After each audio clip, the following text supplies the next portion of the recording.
안녕하세요. 성화로 알아보는 예수님의 생애 바이블 갤러리, 저는 이세라 지니아 가다입니다. 최강희 마테오 신부입니다. 반갑습니다. 안녕하세요, 신부님. 안녕하세요.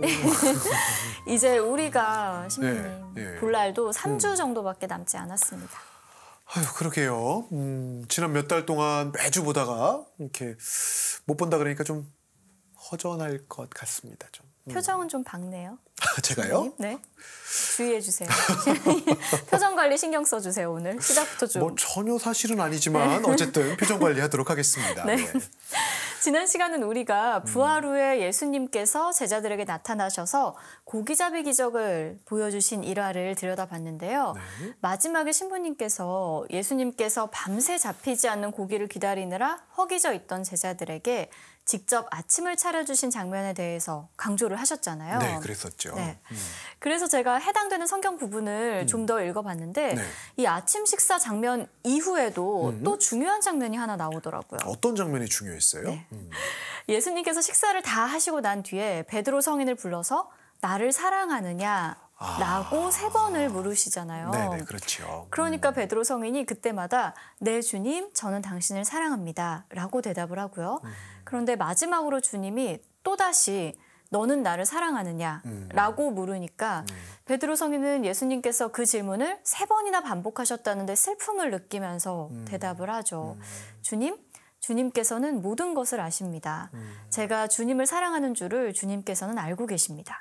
뭐 이런 대답을 하는데 저는 이 대목이 왜 예수님께서 돌아가시기 전날 밤에 베드로 성인이 예수님을 모른다고 3번을 부정한 그 일화와 겹쳐지면서 마음이 좀 슬퍼지더라고요. 네.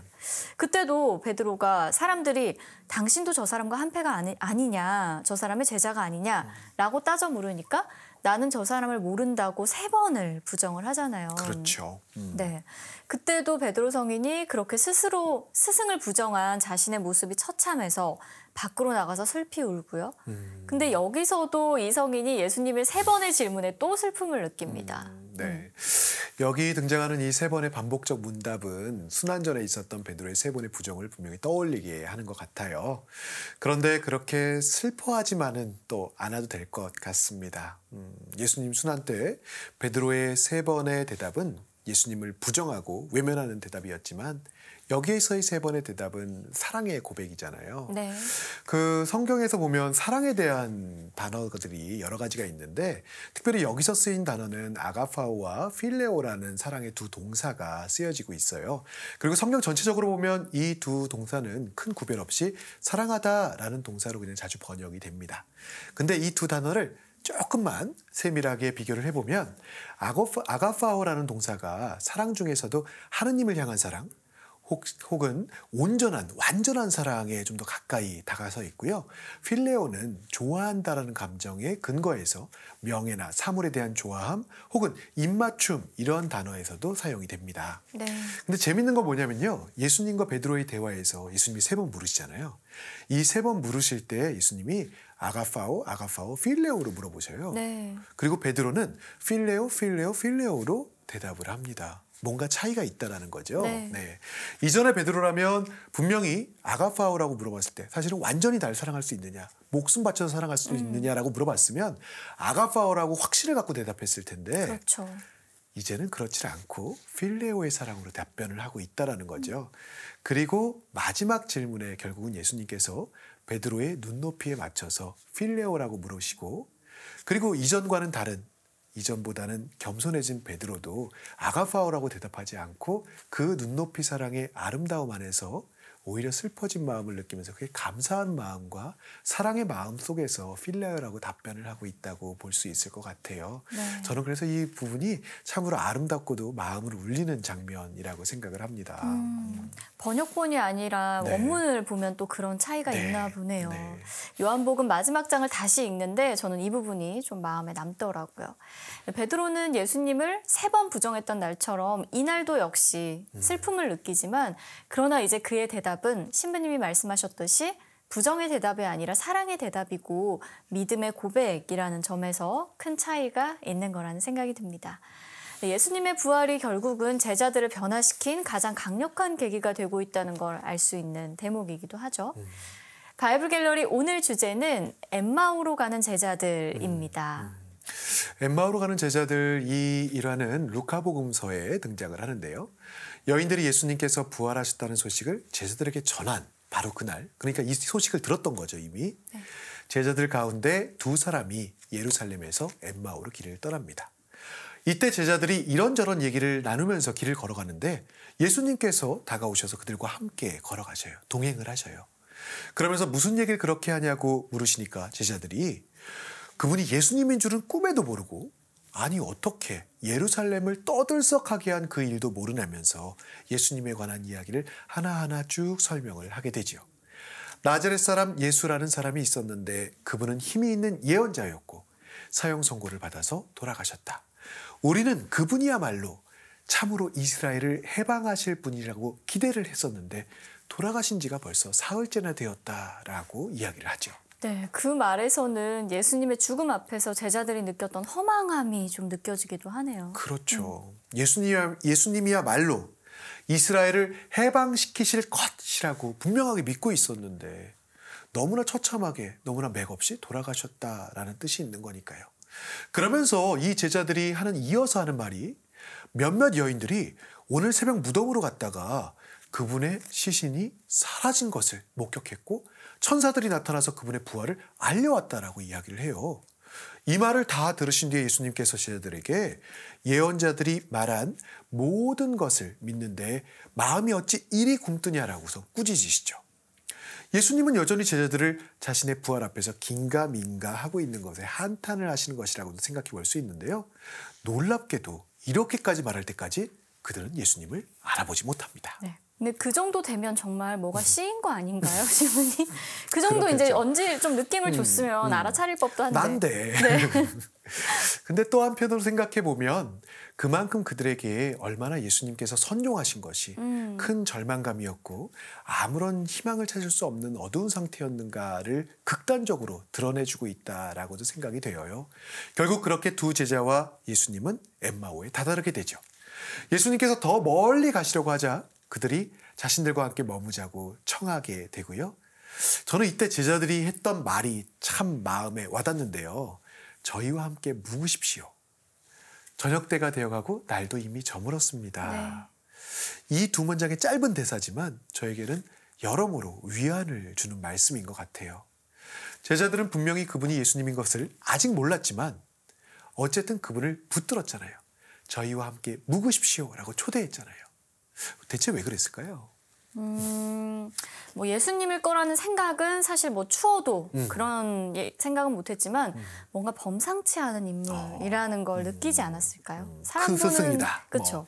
또 제자들이 이렇게 사람 보는 눈은 또 있어가지고 약간 그런 느낌을 받았을 수도 있었을 것 같은데. 네, 그랬을 수도 있을 것 같아요. 네.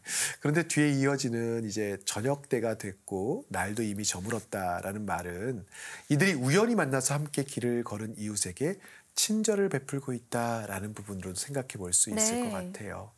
그들은 비록 예수님을 알아보진 못했지만 또 예수님의 제자답게 이웃을 위하는 마음, 그것이 예수님께서 마지막에 주신 계명이잖아요. 바로 그러한 사랑을 전하는 사람들이었고 어찌됐건 바로 그 따뜻한 마음으로 인해서 예수님과 한 식탁에 앉게 되고 그리고 결국 부활을 체험하게 되죠. 네. 만약 이들이 예수님을 그냥 보냈다면, 붙잡지 않았다면 이분이 바로 부활하신 예수님이심을 알아볼 기회도 어찌 보면 가질 수 없었던 것이잖아요.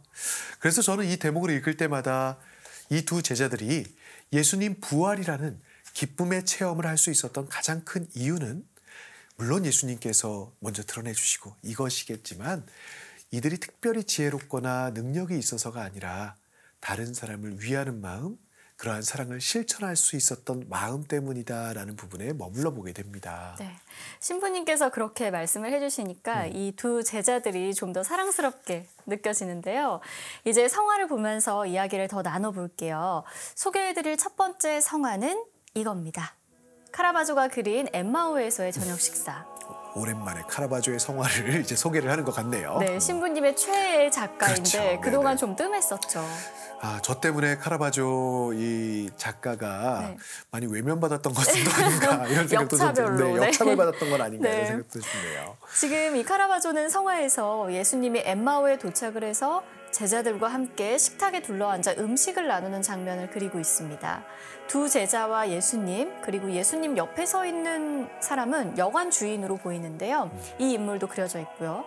자신들과 함께 앉아있는 저 청년이 예수님이라는 걸 막 깨달은 제자들이 보이는 반응이 참 재미있어요. 제자들은 경악과 놀라움을 금치 못하는 것처럼도 표현되어 있는 것 같기도 해요. 그렇죠. 지금 화면 왼쪽에 등을 보이고 있는 제자는 놀라서 의자에서 막 일어나려고 하는 그런 자세이고 오른쪽의 제자 역시 양팔을 쭉 펴 보이면서 놀라움을 표시하고 있죠. 뭐 되게 황당하다는 반응 같기도 하고. 근데 서서 예수님을 내려다보고 있는 여관 주인으로 보이는 이 남자는 지금 이 상황이 대체 뭔지 모르겠다는 듯이 정말 그냥 예수님을 멍하게 쳐다보고 있는 것 같아요. 서 있는 남성 같은 경우는 사실 성경에 등장하지는 않거든요. 그렇죠. 아마 카라바조의 상상력이 이렇게 발휘되었을 것 같다라고 생각을 해보는데요. 그렇지만 이 사람은 교회를 인정하지 않거나 믿음이 없는 사람을 상징한다고도 이야기할 수 있겠습니다. 예수님의 부활 앞에서 놀라거나 기뻐하는 것도 원래부터 그를 알고 믿었던 사람들의 목이라고 할 수 있을 것 같고요. 어찌 보면 다른 사람들, 그렇지 않은 사람들에게는 그 사실도 아무 의미가 없을 수 있으니까요. 마치 저 남성처럼 지금 대체 내 눈앞에서 일어나고 있는 일들이 다 무슨 뜻인가, 무슨 의미가 있는가. 그런 마음으로 또 그런 얼굴로 멍하게 바라보고만 있게 될 수도 있을 것이라는 생각이 들어요. 카라바조는 바로 그런 사람들의 각각의 마음들 역시 표현하고 또 보여주고 있는 것 같습니다. 네, 이 그림에서도 카라바조 성화의 특징이라고 할 수 있는 몇 가지 요소들이 등장을 하고 있는데요. 뭔지 아시겠어요, 신부님? 일단 저는 눈앞에 바로 딱 들어오는 게 두 제자들을 너무나 허름한 행색으로 묘사했다. 이게 가장 먼저 눈에 띄는 것 같아요. 카라바조는 그리는 대상이 성인, 성녀나 혹은 사도들이라고 해서 무조건 굉장히 성스럽게 그린다거나 너무나 보기 좋게 그린다거나 그렇게만 표현하지는 않잖아요. 최대한 사실적으로 묘사를 하고 당대의 눈으로 보면 물론 그게 논란거리가 될 수는 있었겠지만 당대의 사람들로 표현했다라는 것이 항상 이렇게 마음에 와닿는데요. 지금 이 성화에서도 예수님에게조차도 후광 같은 표식을 그려놓지 않고 제자들은 이탈리아 거리에서 흔히 볼 수 있을 법한 혹은 가난한 이들의 모습으로 그려져 있는 것 같습니다. 등을 돌린 제자는 트어진 옷에 투박한 농부의 손을 가지고 있고요. 또 다른 제자 역시 술에 취한 것처럼 코가 붉게 이렇게 굉장히 붉죠. 네. 빨간 것처럼 그렇게 그려져 있잖아요. 물론 가슴팍에 그려져 있는 이 조개가 그것이 상징하는 것을 봐서 순례자라는 것을 암시하고는 있지만 그것만으로 뭔가 좀 부족한 게 벗겨진 머리, 초라한 차림새, 이것이 예수님의 제자? 즉 영 어울리지 않는다 이런 생각이 들 정도의 모습으로 그려진 것 같아요. 사람들은 아무래도 성화의 등장인물들이 기왕이면 더 위험 있고 권위 있는 모습이기를 바라는 마음이 있잖아요. 하지만 우리의 카라바조는 이런 식의 미화에는 별 관심이 없었기 때문에 그저 이탈리아의 흔한 촌부의 모습으로 제자들을 표현합니다. 그런데 예수님에 대한 묘사는 또 달라요.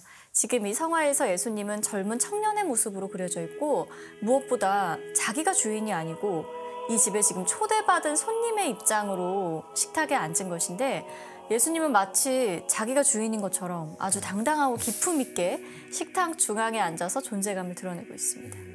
중앙 자리에 대한 욕심이 있으셨던 거예요. 그렇죠. 왕자리. 네.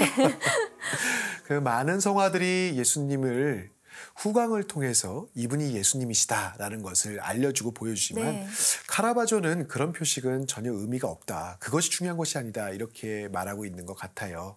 예수님의 존재 표시는 그러한 표징이 아니라 온몸으로 존재감 자체로 바로 이분이 예수님인 것을 우리가 알아볼 수 있어야 되고 또 알아볼 수 있다라고 이야기하는 것 같습니다. 좀 차분하면서도 굉장히 무게감 있는 모습으로 예수님을 표현하고 있는 것 같아요. 그리고 지금 탁자 끝에는 아슬아슬하게 걸쳐져 있는 과일 바구니가 있는데요. 바구니 안에는 여러 과일이 들어 있습니다. 근데 재밌는 건 이 과일이 오래돼서 부패가 시작됐다는 거예요. 자세히 보면 표면이 조금씩 문드러지기 시작했거든요. 카라바조는 워낙 이런 식의 아주 사실적인 묘사들을 잘했고 또 좋아했고 이런 화풍을 고집했기 때문에 이런 식의 디테일을 놓치지 않는 것으로 또 유명한 화가이기도 한데 여기서 지금 썩은 사과와 검게 변한 무화과는 원죄를 상징하고 있고요. 포도와 석류는 원죄에서의 해방, 즉 예수님의 순환과 부활을 상징하는 과일입니다. 네. 유독 이런 사실적인 묘사에 능했던 카라바조가 자기 솜씨를 또 슬쩍 과시도 하고 동시에 그림의 주제를 드러내고 있는 거죠. 예수님의 순환과 부활이라는 그런 성화라고 이해를 할 수가 있겠습니다. 네. 카라바조의 성화에 이어서 두 번째로 소개해드릴 성화는 야코포 폰토르모라는 작가의 작품인데요. 이 작가는 제가 아주 또 흥미로워하는 그런 사람이기도 해요. 신부님에게 카라바조가 있다면 저에게는 폰토르모가 있습니다. 그 정도로요? 네. 이탈리아 매너리즘 양식을 대표하는 화가 중 한 명이고요. 이 매너리즘 미술의 특징이라고 할 수 있는 혼돈과 불안과 아리소감이 가득한 정말로 가득한 그런 그림을 그린 사람이거든요. 벌써 마음이 좀 느껴지는 것 같네요. 소개를 하는 데 있어서도. 네. 좀 흥분해서 말을 하게 되죠. 네. 폰토르모는 비교적 많은 작품을 남겼고 지금 보시는 십자가 강화가 흔히 이 폰토르모의 그 대표작으로 소개되는 그림이에요. 이 그림을 한번 봐보세요, 여러분.